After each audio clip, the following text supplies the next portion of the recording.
Hoje eu quis compartilhar algo com vocês e fiquei pensando, buscando em Deus, direcionado pelo que eu passei no dia de hoje.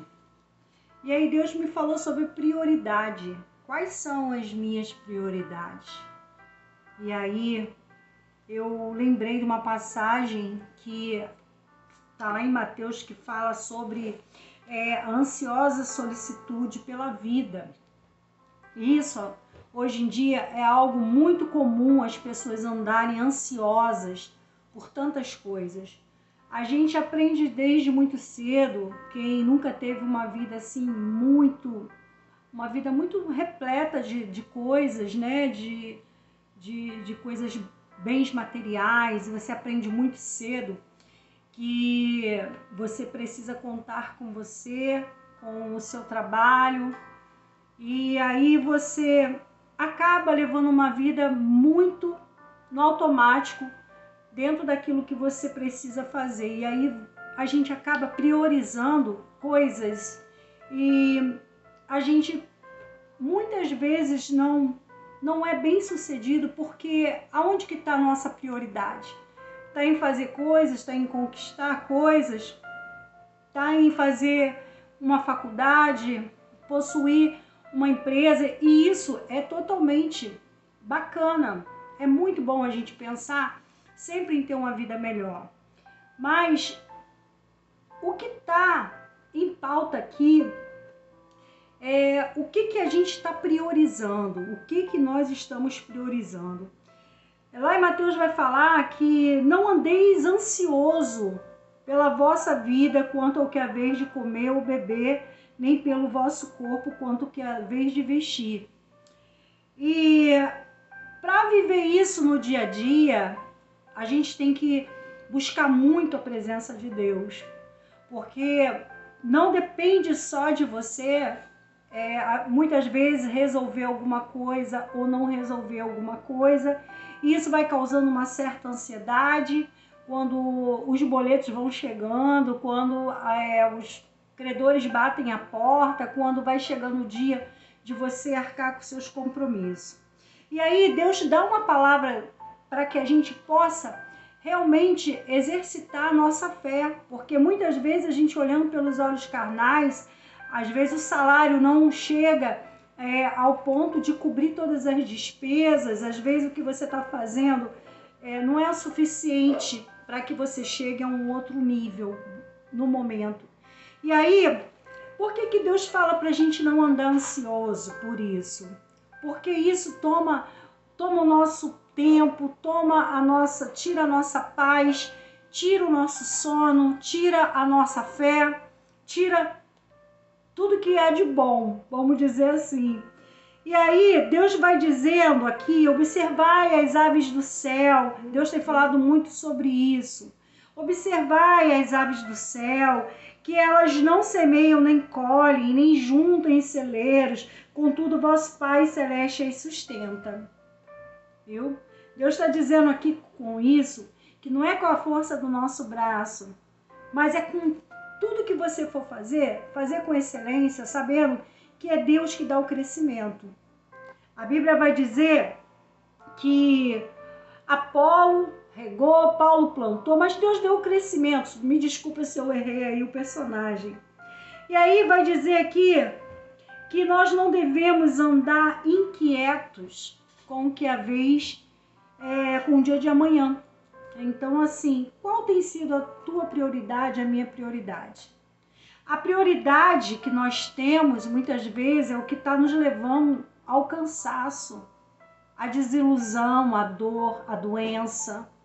Porque, às vezes, nós priorizamos pessoas e coisas e lugares que nos adoecem.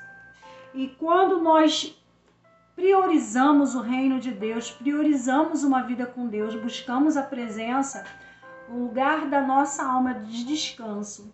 A gente consegue descansar no Senhor quando a gente prioriza, porque não há nada que aconteça fora da vontade dele, fora do tempo dele.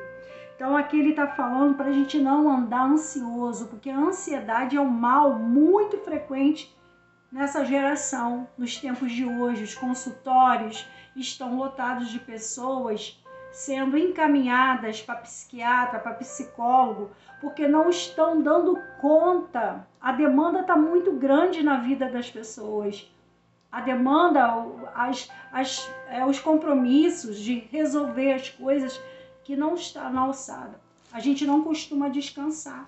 Quando a gente não consegue resolver algo com a força do nosso braço, no nosso tempo, isso causa uma ansiedade muito grande, causa às vezes uma depressão, dá uma crise de pânico, e aí é que a gente não consegue sustentar mais nada.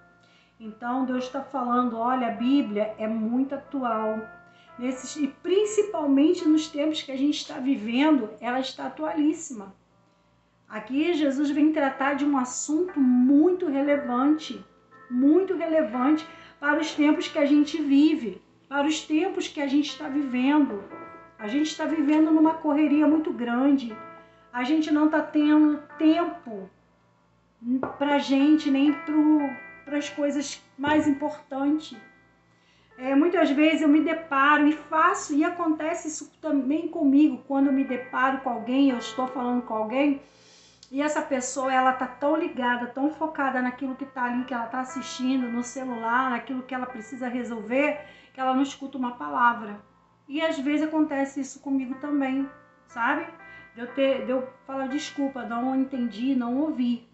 Por quê? Porque a gente tá tirando os focos daquilo que é importante. A gente tá adoecendo, vivendo um tempo onde você só é visto, só é lembrado quando você alcança algo importante. Então que a gente possa encontrar em Deus essa paz que excede o entendimento para o nosso dia a dia. Que a gente venha saber que Ele é o nosso refúgio, a nossa fortaleza, é o nosso socorro presente, é o nosso ajudador, é o nosso remédio, é a nossa cura. Qual é o tempo que você tem priorizado ao começar seu dia? Você já corre para fazer o café da manhã, você já corre para se arrumar para trabalhar, ou você abre seu olho e tira 5 minutos com Deus. Senhor, muito obrigado pelo dia de hoje. Eu sou uma pessoa que gosta de orar, e aqui em casa ninguém gosta de orar comigo. Quando eu convido, ninguém vem, porque eu começo a sentir o gozo do Espírito, a presença do Deus vivo. E aí, às vezes, eu levo muito tempo orando, muito tempo. Então, assim, por quê? Porque às vezes eu entro para agradecer, aí eu fico agradecendo, fico adorando a Deus, e aí, depois de uma hora eu falo, eu não pedi nada para mim, sabe? Porque é muito gostosa a presença. A presença nos satisfaz e nos basta. Você não pode deixar que isso não seja mais a sua prioridade. Como começa o seu dia vai determinar como ele vai acabar. Às vezes você pede uma oração, quando você amanhece o dia, você agradece e tal, mas muitas vezes acontece isso comigo também. Eu agradeço a Deus, sinto a presença ali, eu me regozijo nele. Deus me faz saltar os olhos, sabe? As ideias, as palavras e tudo. E quando chega no meio do meu dia, alguém vem e tenta fazer o quê? Ruptura naquilo que eu conquistei na oração. A Bíblia vai ser bem clara, vigiai e orai. Mas a gente anda priorizando tantas coisas que aquela oração que você fez, às vezes, não te sustenta até a hora de você ir dormir.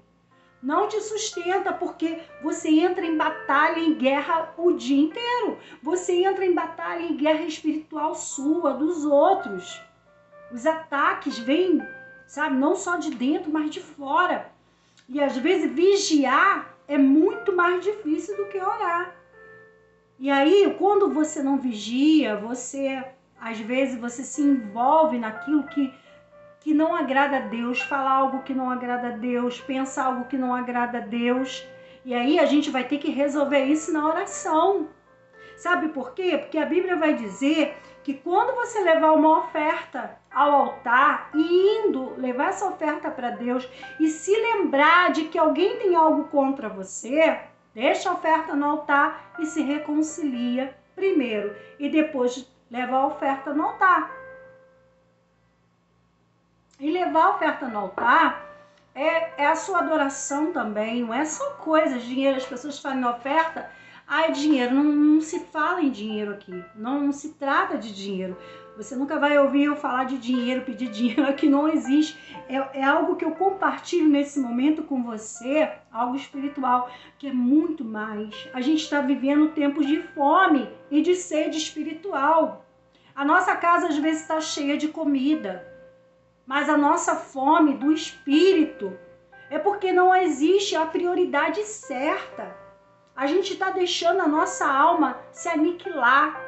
A gente está deixando a nossa alma viver no modo sobrevivência. A gente está deixando a nossa alma chorar, porque a gente precisa se conectar à fonte. E quando você não se conecta à fonte, o que está em você vai se consumindo e vai acabando. Você precisa se renovar, precisa se conectar à fonte. Então, muitas vezes as coisas, os afazeres, os compromissos, as dores, as conturbações vai nos roubar o tempo que é dele. E Deus não dá a glória para ninguém. Uma hora isso vai pesar, a conta vai vir e você vai ter que voltar ao caminho. Sabe o caminho que você percorreu sem fazer o que Deus quer, fora da obediência? Então, esse caminho vai ter um final nessa estrada que vai ser um abismo. Você vai ter que refazer o caminho. Vai ter que fazer o recaminho, porque Jesus é a ponte. É o que vai te fazer atravessar para o outro lado. Sabe? Você está vindo na estrada, tem um abismo no meio e do outro lado está a sua bênção. E aí? Você não consegue saltar, você não consegue dar mais um passo, você não consegue pular para o outro lado, você olha para um lado e para o outro, ninguém pode te ajudar e nem nada do que você tem pode servir de escada. E aí, você tem que trazer Jesus, porque Jesus é o seu caminho. Jesus é aquele que vai te conectar à fonte, aquilo que você precisa. Não há outro lugar melhor que você possa estar. Que você possa refletir nessa palavra, para que você não ande ansiosa, tomando ansiolítico, antidepressivo. E nada disso vai resolver terapia, nada. Vai dar uma amenizada, vai dar uma estruturada, mas você precisa se reconectar à fonte. E isso quem está falando é uma terapeuta. Quase terapeuta, falta 2 meses. Então, o que você prefere? Você prefere que você confie que no tempo de Deus vai acontecer e traçar o caminho da obediência. E aí as coisas vão acontecer. Jesus está dando um conselho. Não esquece essa palavra. Não andeis ansioso pela vossa vida quanto ao que haveis de comer ou beber. Aqui está dizendo comida e bebida. É mais do que isso. Hoje em dia as pessoas precisam de casa, de roupa, de transporte. Precisam de muitas coisas. Para você viver hoje uma vida, você precisa, porque você está cercado de necessidades. Então essa comida e essa bebida aqui está dizendo de coisas terrenas. Daquilo que sustenta a sua carne. Mas o seu espírito, como anda? Como anda dentro de você? É disso que Deus está falando. Para que você possa ter saúde nele. Todo tipo de saúde, tudo que você precisar. Que Deus abençoe você em nome de Jesus.